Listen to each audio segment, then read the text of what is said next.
Well, now look here at the background to the pastorals. This is 1st and 2nd Timothy and Titus. They're called the pastorals because Paul is writing to these individuals as they pastor, as they shepherd, as they care for their respective churches. The pastorals are probably one of the Paul's letters that are most challenged in terms of their authorship. But there are some good arguments for why Paul may have been the author of these letters. Certainly there is Paul's claims that he wrote them, though that in itself is not conclusive, since Paul himself knows that people are going to write in his name. He warns about this in his correspondence to the Thessalonians. But nevertheless, there is the claim that he wrote them. There's also a short description of Paul's former life, which may indicate that this is something he knows about himself, but again, that may not be too strong, since someone else who knows about Paul's life could have included that description in the letter.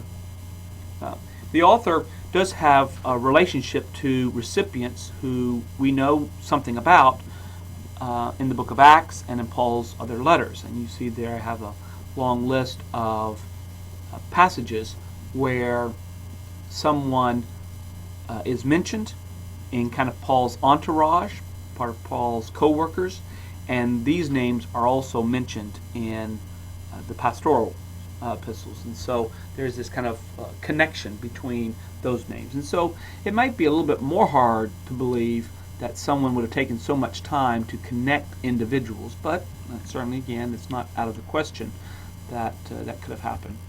There are several arguments against Pauline authorships. It is difficult to place the pastorals in anything we know about Paul's life, either from Acts or from his letters.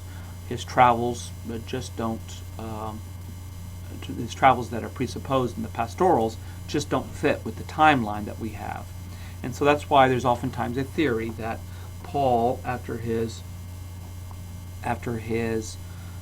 imprisonment in Rome at the end of Acts, is let out. He is found innocent, and he continues on to Spain.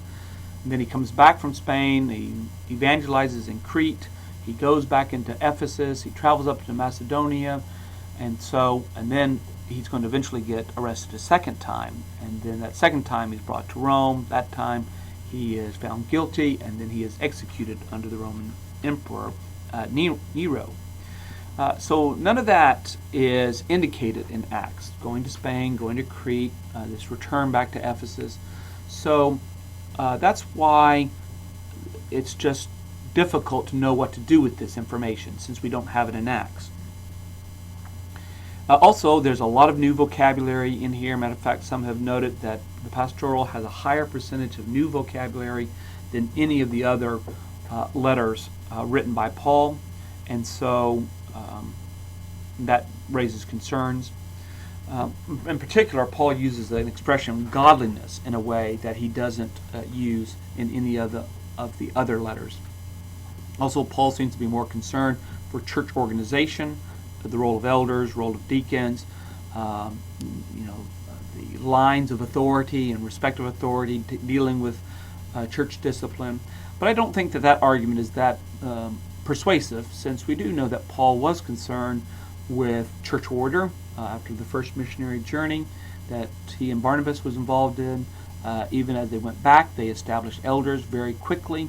So Paul was concerned about church structure from the very beginning, and so this letter doesn't indicate a heightened sense, it seems, of the kinds of issues Paul would be concerned about.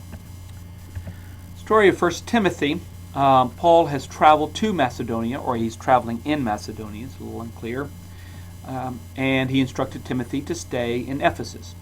The church is being influenced by Jewish false teachers who concentrates on something Paul calls myth and genealogies.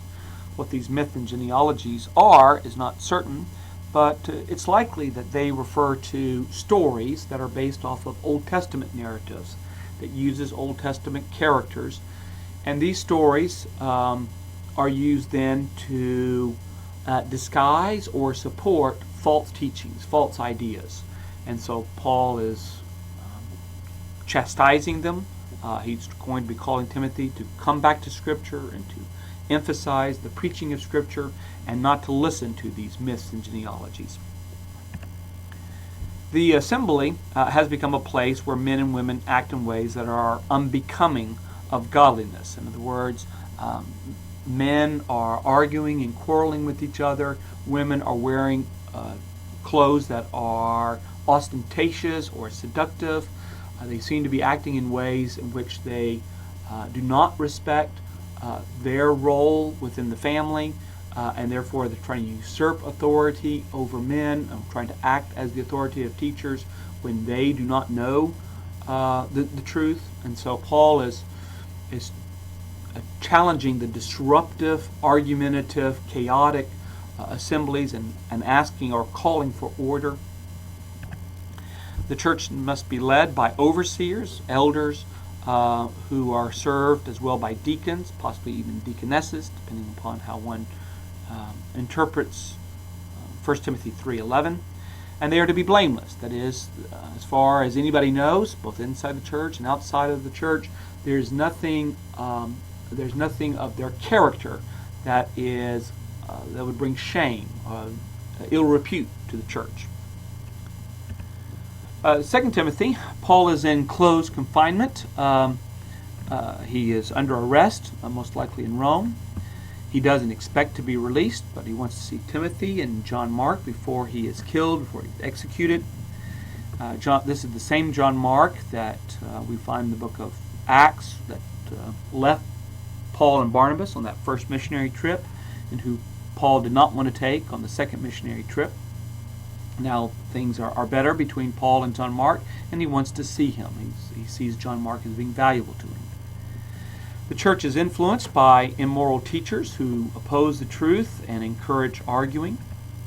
2 Timothy was written to encourage Timothy's courage and ask him to come to Paul. So it looks like Timothy may be somewhat timid about how to respond to these false teachers.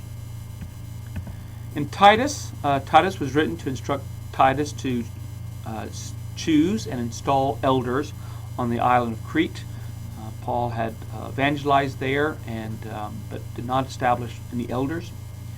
This letter was delivered by a fellow by the name of Zenas, the lawyer, and Apollos. Again, Apollos is someone we know from the book of Acts. He is from Alexandria, in North Egypt. We also know him from Corinth.